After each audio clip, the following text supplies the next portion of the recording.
بسم اللہ الرحمن الرحیم۔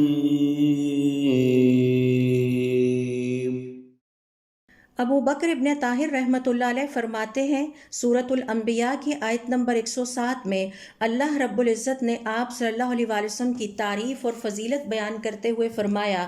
وَمَا أَرْسَلْنَاكَ إِلَّا رَحْمَةً لِّلْعَالَمِينَ، ہم نے آپ صلی اللہ علیہ وآلہ وسلم کو کل جہانوں کے لیے رحمت بنا کر بھیجا۔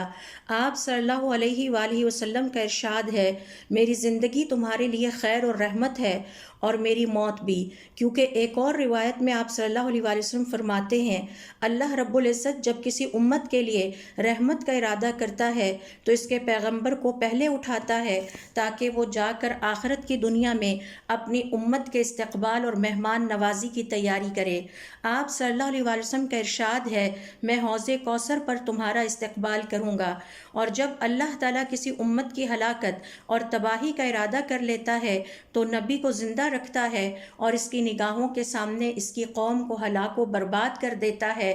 جیسا کہ قوم نوح کے ساتھ ہوا۔